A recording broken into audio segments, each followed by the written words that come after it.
Welcome to We Build Great Apartment Communities, the only show dedicated to the process and strategies for transforming apartment buildings to thriving communities. I am your host, John Brackett, and welcome to the show. All right, folks, welcome to another amazing episode of We Build Great Apartment Communities, the only place where you come to learn how to take apartment buildings and turn them into amazing communities. So today I have a very special treat for everybody, and today's topic is going to be a really unique one because in real estate, I find that, when we get into this business, we get into some very specific reasons, right? But usually they revolve around four key areas. Those reasons are driven by usually our health or our fitness, and in this market, can't be a better topic. The second reason for that is our families, wanting more time with our families, wanting better health, wanting more time with our families, wanting to live a more balanced lifestyle. And then lastly is just wanting to build a business that's purposeful.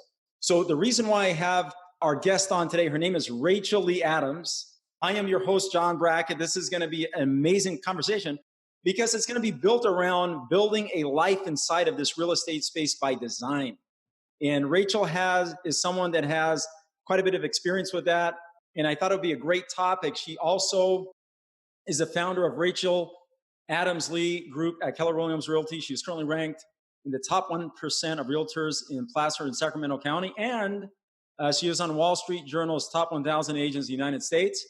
So very cool to actually get into this conversation today, because I think oftentimes when people get into the real estate business, there are really some specific reasons why we get into that, right? Oftentimes it's because we want to buy back time in the areas that I mentioned earlier, right? It's creating a body that's functionally fit, being more connected to our families, our spouses, right? Having a purpose-driven life around our businesses. And so Rachel, without further ado, hey, welcome to the show. Really excited to have you on. Thank you for being here. Thank you. Yeah, I'm excited. This is going to be a fun topic to dive into. Okay, awesome. So, hey, talk to us a little bit about your background. How did you get into this space? And, I know that you are a founder and leader of the Lady Leaders of Real Estate. And so we're going to get into that. I think it's going to be really awesome to shed some light on what you're doing in that space, how you're growing that community, and start with your background and, maybe share some light on your Lady Leaders group. Yeah. So I got into real estate. My grandma was a real estate broker. My dad was a real estate broker. I'm from a super small town. We had like 2 stoplights on the way to the high schools, half-hour drive down the hill, like really small town. And my grandma was a broker. My dad was a broker. And I always said I would never, ever go into real estate. And I found myself at the age of 26 managing a real estate office unlicensed. I was in a really unhealthy marriage. My ex-husband was 80% disabled. 50% was PTSD from the Marine Corps. So I spent my days at a real estate office, telling the agents, welcoming the agents in and being the smiling face and trying to uplift them. And I spent my nights in support groups for veteran wives and crying myself to sleep. Oh, wow. So it was emotionally, I was taxed.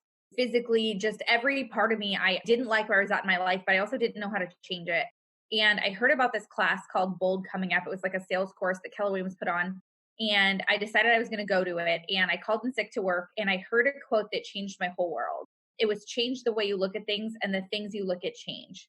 So I always came from this scarcity mindset that I couldn't quit my salary job because it was safe. I knew exactly how much money was coming in. And then it was but what if I shift to an abundant mindset, right? There's no cap on how much money I could make, and I create my own destiny.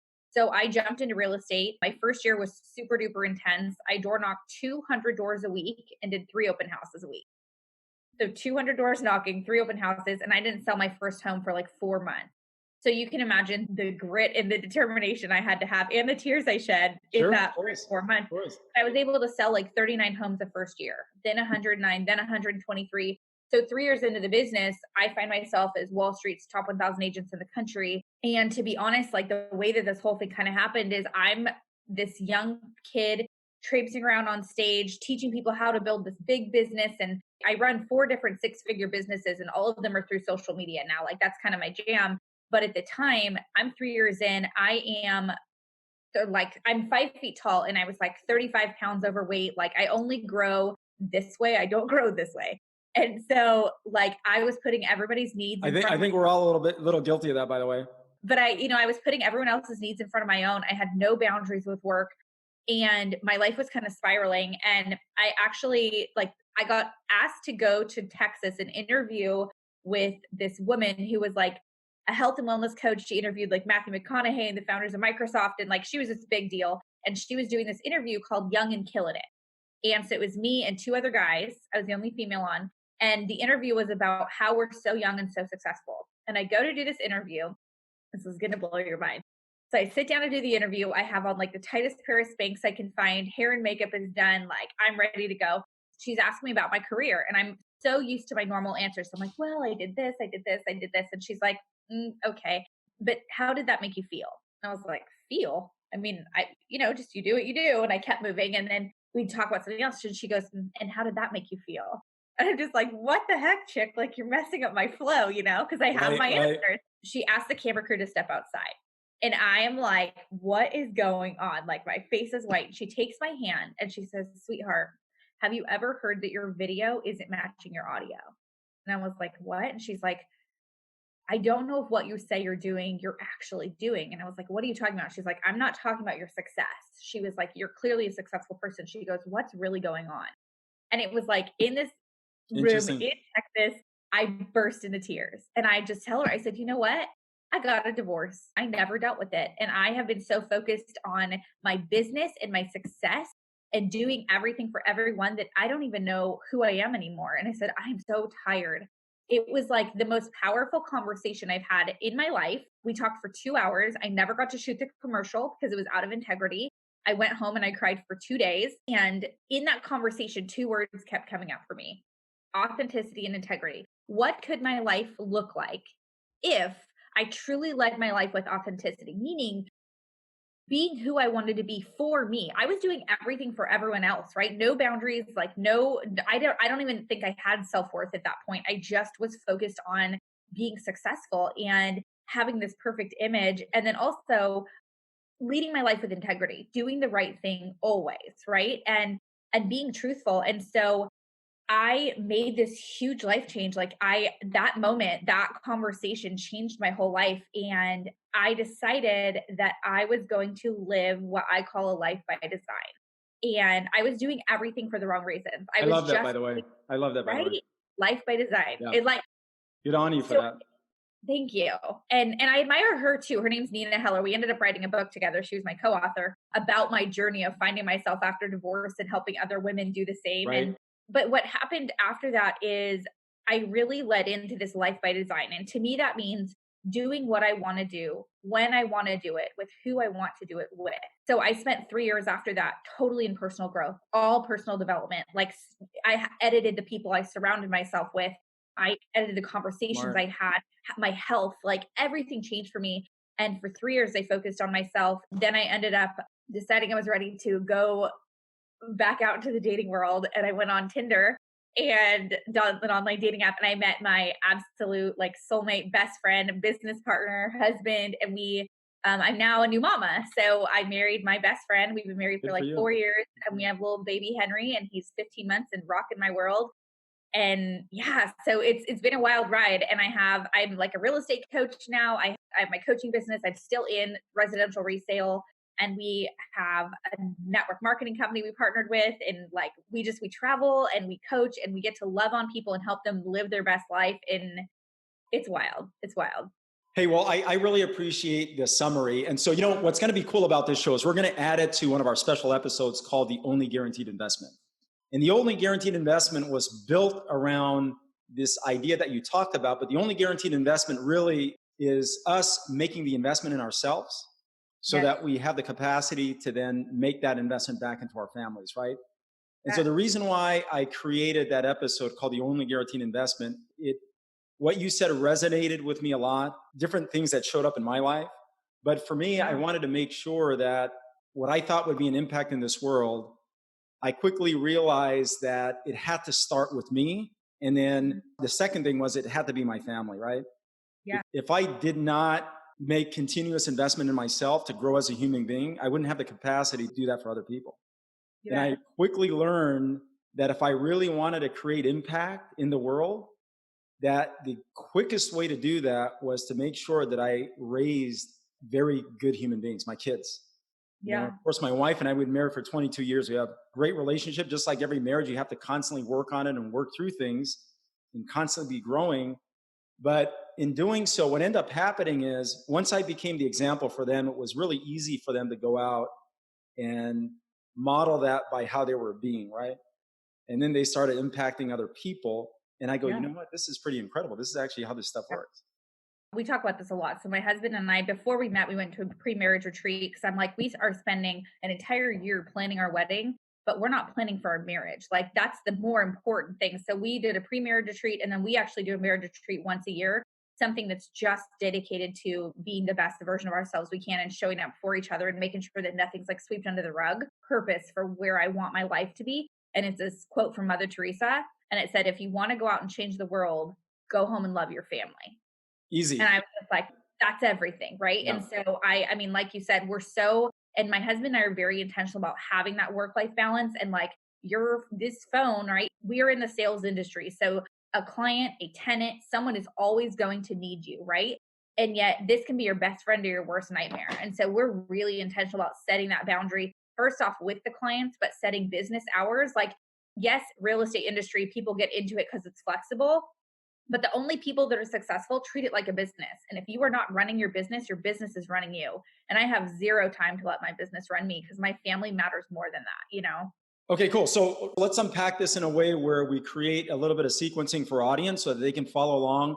We're going to unpack some of this stuff, highlight some of the areas or things that right after this show, they can implement something right away. And that's what we're known for in this show is talking about things that we can actually implement to improve our life. Or another way to put it is to grow our net worth, right? So one of the big things that you talked about that really stood out was the word integrity.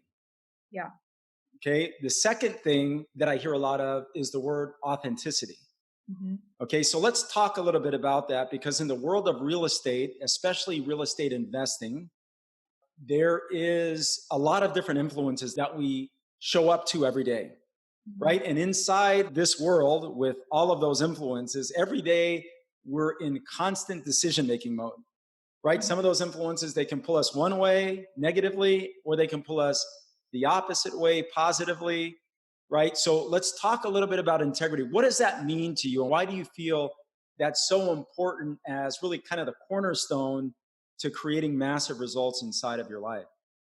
You only get one reputation in the industry, right? And you can have either have a great one or a bad one, and either one spreads quickly.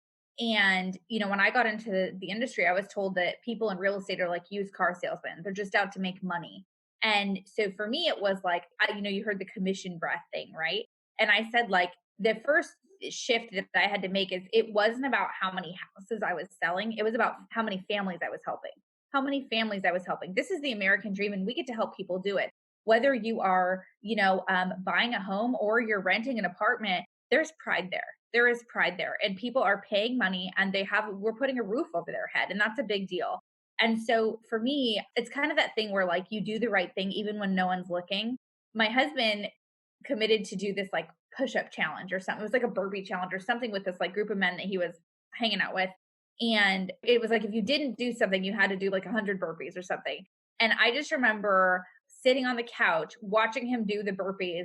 There was no social media. There was no reason he was doing it other than it mattered to him. And he said what he was going to do and he kept his word.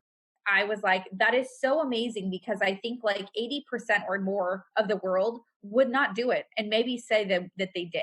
And I just like, I only want to surround myself with people that will do the right thing. And our business, when you are doing lead generation or you need to get new clients or whatever it is, it's monotonous. It's not always fun. It's certainly not always sexy. And I remember calling one of my mentors one time and I said, like, I'm off pace for my goal and I just don't know what to do. And I feel so frustrated. And there are easier routes I could take to hit this goal, but what should I do? And he goes, you know what you do? You do the right thing. And I was like, well, what is that? And he goes, you know what it is. And after you do the right thing, you do the next right thing. And I was like, it's so good. And it was like, and it's kind of followed me through my whole life. If you lead your life with integrity, you never have to remember what you said to someone because Yeah, never have to look over your shoulder. That's what I said. yeah, like I want to go to bed feeling good about myself, feeling good about what I've talked about. And, I think the biggest thing too is I was leading my life out of integrity for a lot of years because I was so ashamed that I had gotten a divorce. And I thought like nobody would want to buy a house from a divorced woman. Like I was young and I had no idea. And so when I first really started to focus on social media, I had like 17 referrals come through, then 50, then 123. Last year was like 131 referrals come through just from social media for clients. And when I was early on in my business, I never told anybody I got a divorce. I just hid it. I just kept going with my life. I had the perfect job, the perfect car, the perfect hair. And I realized after that conversation with Nina that day that I was lying to them, but worse, I was lying to myself. And while I thought I was not dealing with it and it would just go away, it showed up in different ways. It showed up in 32 pounds. It showed up in not sleeping. It showed up in burning the candle at both ends and not making myself a priority. And then I would double book myself and have to cancel on someone. Like the whole thing was just a spiral. So what I did is I took the time, I went on social media and I said, hey, I have to apologize to you guys because I haven't been honest with you. We already have a hard enough time looking at social media and comparing us to this perfect image and putting people on a pedestal. And I wanted to apologize because I've been that person for you. My life is not realistic because it's not real. I got a divorce and I was so ashamed and scared to tell you guys because I thought you would judge me or not, or be upset with me. But what I realized is like, I have one life. I have one life and I deserve to be loved and I deserve to feel worthy and be in an equal partnership. And so first off, I just wanted to tell you guys, I'm so sorry. And secondly, I just wanted to tell you this is where I'm at in life. And so I updated them on everything that I'd done in the last 3 years, truly like all the stuff that was offline, the personal growth that I went to, the self-love and acceptance that I found for myself, the forgiveness for my ex, like all these things. And like the reaction from my sphere was so beautiful and Okay, so so let's welcoming. let's talk about that, okay? Because that's important. Now, why do you think that was? It was probably for them was probably a relief knowing that they're going through the same things, right? We all do. All of a sudden I was relatable. Yeah, exactly. People Okay, let's talk about that because that right there is transferable also into business.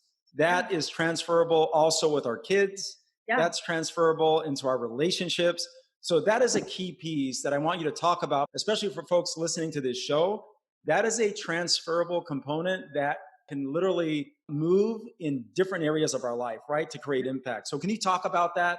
Yeah. I mean, I honestly, I say that in my coaching world to my clients, my agents on my team. I say people work with people they like, but they have to know who you are. They have to know what brings you joy, what makes you sad. They want to know who you are. And I think that, with especially with social media, there's so much pressure to be everything to everyone all the time. And you can't do that. And I think when you're trying to be everything to everyone else, you lose who you actually are. And so it's taking the time to truly sit back. And for me, it was a lot of journaling. It was a lot of quiet time. I stopped drinking alcohol for 90 days. I mean, I really wanted to figure out who I would be if I had no distractions and what truly made me happy. And that's when I learned I was hanging out with some of the wrong people. Like I had people who didn't celebrate my successes and I would be the first one in line to cheer on them. But when something happened to me, there was like snide little comments and I deserve to be loved and I deserve to feel worthy and be in an equal partnership. And so first off, I just wanted to tell you guys, I'm so sorry. And secondly, I just wanted to tell you this is where I'm at in life. And so I updated them on everything that I'd done in the last 3 years, truly like all the stuff that was offline, the personal growth that I went to, the self-love and acceptance that I found for myself, the forgiveness for my ex, like all these things, the reaction from my sphere was so beautiful and Okay, so so let's welcoming. let's talk about that, okay? Because that's important. Now, why do you think that was? It was probably for them was probably a relief knowing that they're going through the same things, right? We all do. All of a sudden I was relatable. Yeah. People work with people they like. Let's talk about that because that right there is transferable also into business. That is transferable also with our kids. Yeah. That's transferable into our relationships. So that is a key piece that I want you to talk about because that's transferable, especially for folks listening to this show. That is a transferable component that can literally move in different areas of our life, right? To create impact. So can you talk about that? I mean, I honestly, I say that in my coaching world to my clients, my agents on my team. I say people work with people they like, but they have to know who you are. They have to Right. know what makes you tick. They have to know what brings you joy, what makes you sad. They want to know who you are. And I think that especially with social media, there's so much pressure to be everything to everyone all the time.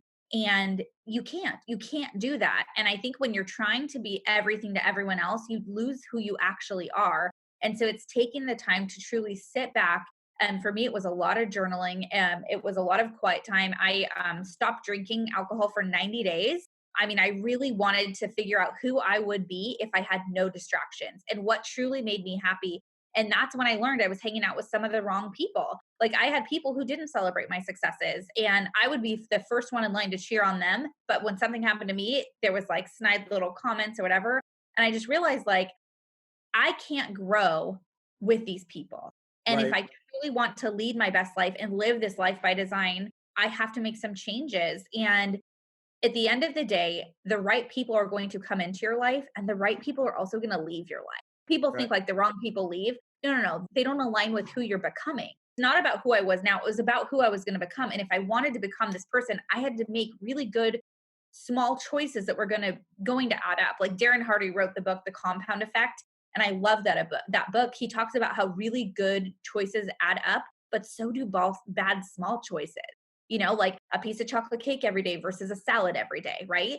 I knew that like I wanted more for my life, and if I truly wanted to shift the direction I was headed, I had to change a lot of things. And the people who are meant to work with me, they came flooding in, and all of a sudden I was relatable. And I wasn't this like damaged divorce realtor that got a divorce. I was just Rachel. And I had a journey just like everybody else, but now they had something they could talk to me about. Okay, cool. So one of the big things that I heard you say there is the people that you attracted in your life, they were all based on who you were being, right? Yes. So they're all based on who you're being. If you're being someone that is attacking people in many different ways, right? You're likely going to start attracting that same type of person, right? Yeah. If you're the kind of person that's being someone who's constantly finding ways to grow and create opportunity, right, and Yeah. positively impact people around you, you're going to naturally attract that type of person. Now, here's the crazy thing. It sounds logical, but we typically don't do that, right? And why do you think that is? Why do you think when you talk about it in this context, sounds like extremely logical, right? Sounds like it makes total sense, except that usually we do the opposite. And why do you Right. think that is? It's fear. You're worried what other people are going to think, what people are going to say, what their judgment is going to be. And I heard this quote the other day that I thought was so cool. They were like, there are 7.5 billion people in this world, and you're going to let the opinion of one change your mind. Like the thing that I realized is all these people that are sitting back and having judgments and having feelings about me, they don't pay my bills. They don't pay my bills. And so why am I going to give them power? Now, I say this to you now. I had to get a lot of therapy after my divorce. I was so worried that I was going to be like damaged goods. I got therapy around it. And I also got therapy for my people pleasing because I really, truly was willing to do things for other people that did not serve me, that was not in my best interest because I was worried about hurting their feelings or what they would think. And now I've learned that like toxic people know how to find people pleasers. They know how to find the people pleasers, and they're queen manipulators or king manipulators, right? So you have to have your guard up and you have to watch for that because when you're a people pleaser, they find you. Let's shift a little bit, Rachel, and make that lesson there applicable to the world of real estate investing, right? You said something that I believe is really, really powerful. First of all, what is the greatest lesson that you can extract out of what you just said?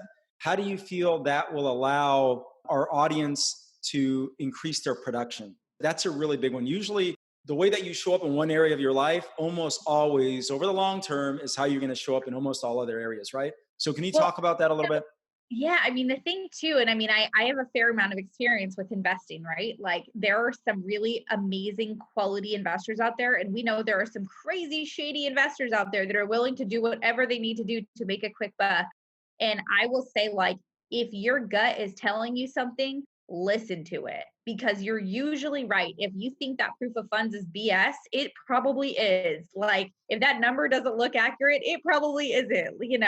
I align myself in business with people that are like-minded. And I also am aware, like if you're in a deal and you feel it's going south or you feel like someone's not being totally in integrity, follow that feeling, like trust that feeling, because we're here to do what's in our best interest, right? We obviously want to grow our wealth and grow our business, but we also want to build with the right people. And I guess I've learned, like, unfortunately, my very, very first real estate transaction that I ever had was with a con artist. And I didn't know when we moved a family out of $1 million house over Christmas. Like, it was horrible.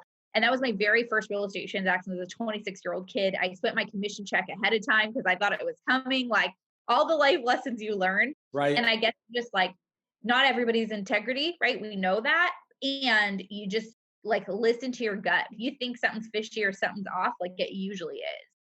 I really appreciate that. So, one of the things that I've learned over the years is, especially in the world of business, right? Being an entrepreneur, most difficult person that we have to deal with is ourselves, Hmm. right? Is ourselves. And the reason for that is it's very easy for us to lie to ourselves, right? It's super easy to do that because there's no one else there to hold us accountable. And that's why over the years, when I hear the word accountability, I realized very quickly over the years that there's no such thing.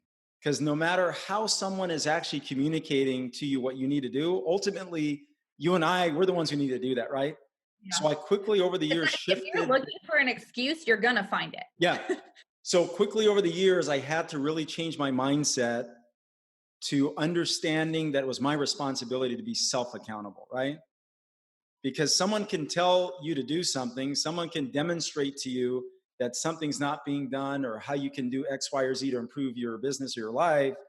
And ultimately, it doesn't matter what someone else says, but you and I have to actually take on the action and the responsibility Yeah. to do that, right? Somebody can't want your goal more than you. You have to want your goal more. Like, even Yeah. if you have a coach, like they Yeah. can push you, but you have to be willing to do what it takes to hit the goal. So here's one of the biggest things that I've learned over the years, Rachel, is that inside of the world of business and being an entrepreneur, but not just being an entrepreneur, being one that's super productive, right? Is the biggest learning lesson was how important it is to deal with the truth. Just deal Mhm. with it. Okay. Tell the truth, right? Starting with yourself. And I learned that if I can do that consistently, meaning start with me, what am I doing well today or this week? What am I not doing well? Right. And be willing to deal with the truth inside of that space. Massive growth, massive opportunity on the other side of that. Right. So, what is your experience with that, especially in the world where you're coaching entrepreneurs? Today's world, we're not just dealing with business, right? We're Yeah. dealing with our families, we're dealing with kids, we're Yeah. dealing with all these other social influences. And Yeah. so, what is your viewpoint on that or your experiences with that? Sure. So we have several agents on the team. I've coached over 1,000 agents. I mean, and we obviously talk a lot about goals, and I don't set their goal. They set their goal. And then we give them a path on how they're going to achieve their goal. But then when their actions stop aligning with their goal, then we have to have that really tough conversation. So, did your goal change, or are you just not willing to do what you need to do to hit your goal anymore? These conversations are challenging, but they're really important. And the only reason why I'm okay to have them is because they've been done to me. I mean, I get called out. Like, there's a reason that I have a coach, because if I'm not doing what I said I want to do, I want to be called out on it. First off, you have to be open. You have to be open to the constructive criticism and know that, like, assuming it's coming from the right person, that it's coming from the right place, right? Because, but again, that comes back to who you surround yourself with. And I know, like, having a mentor is really, really important. I never Huge. want to be the Yeah. smartest person in the room, ever, ever. Choosing the right mentor is a big deal, because for me, like, you can see someone in a magazine or on social media and think they're amazing, right? But if you're looking for a mentor, it should be someone who's leading their life in a high level in the area you want to lead it. Like, for me, my mentors are working moms. They're working moms that have their marriage and their kids before their business, right? But that still lead a big business and treat people well and have big goals and all of that. But like, I used to want to sell, like, 500 houses a year, 1,000 houses a year. But I realized, like, I want more time with my family. That's what I really want. And so Sure. when I'm talking to my agents, I ask them, like, what do you want?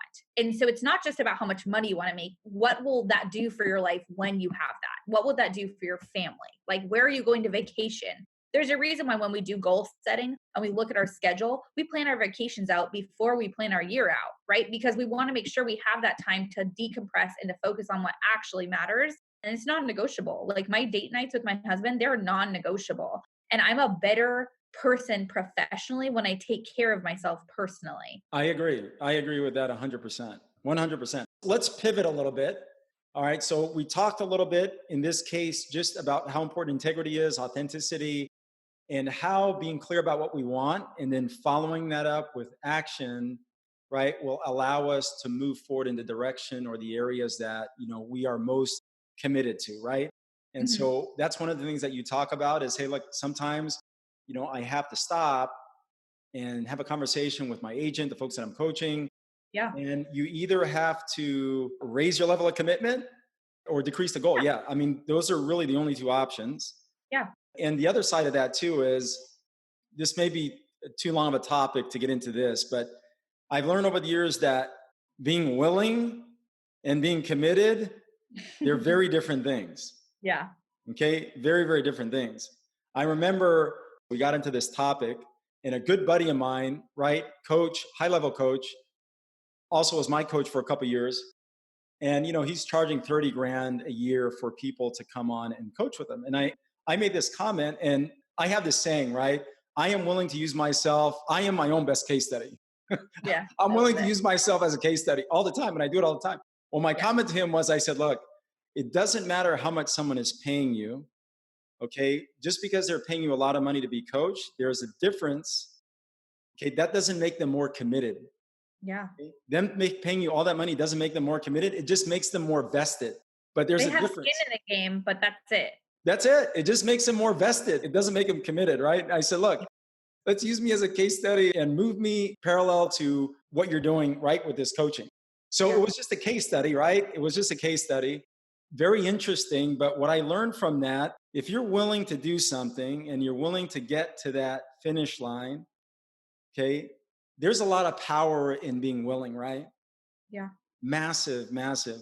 You can tell yourself you're committed, okay, but if you're unwilling to do the things required to get to that place, it usually doesn't end up, working out, right? Doesn't end up working out. So here's where I wanted to go with this conversation because you brought up some great points around integrity, authenticity, being really clear about what you want, then understanding your commitment level to moving to that space. And then lastly, now the conversation becomes, okay, well, we're committed, but why?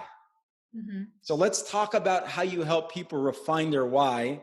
Because Yeah. if you don't have a strong enough why, your will to get to that place Yeah. usually over time is going to fade, right? So can you talk a little bit about that? How do you help people clarify or refine their why? Because if that why is not strong enough, Yeah. usually the actions that are going to help support getting to that place, not very strong either. So can you elaborate on that a little bit?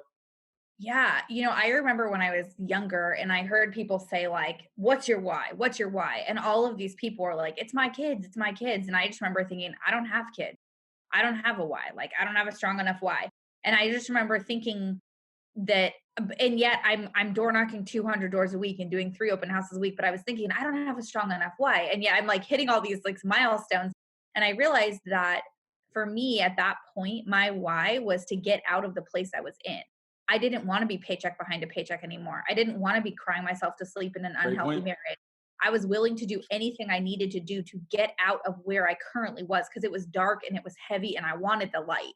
And so when I'm talking to someone, I do an exercise with them and I say, I want you to take a few minutes and I want you to think about where you're at in your life right now. I want you to write down everything, like where you're currently at in your life, but I also want you to write down everything in your life that you want to change. All the things you're not happy with right now. Like, let's get the negativity out. So we jot it down on paper. They, write it down for a little bit. And then I literally will put on like some Beethoven or Bach or like some music, right? I have them sit back. I have them close their eyes. We take a few deep breaths and we do kind of like a guided meditation. And I ask them, I want you to picture your life 5 years from now.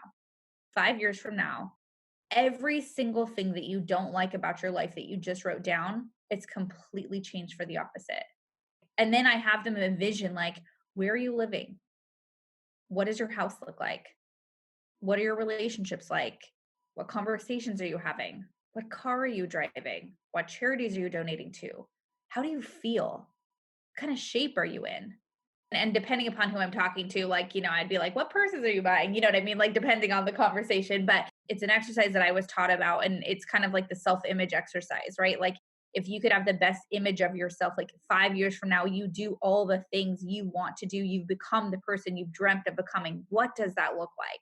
And then we build the why around that. And then if they have a really strong why for who they want to become, they know what the changes they have to make to get out of the current situation they're in. And, the first time I did that exercise, I actually have it hanging in my office because I was in a really horrible relationship. So I was struggling with my worth as a person. But I was raised with two parents who just have been married 40 plus years. And my dad calls my mom his bride and they hold hands in the grocery store. So it was like, I was raised with the ideal and yet I settled. And so I was like, why did that happen?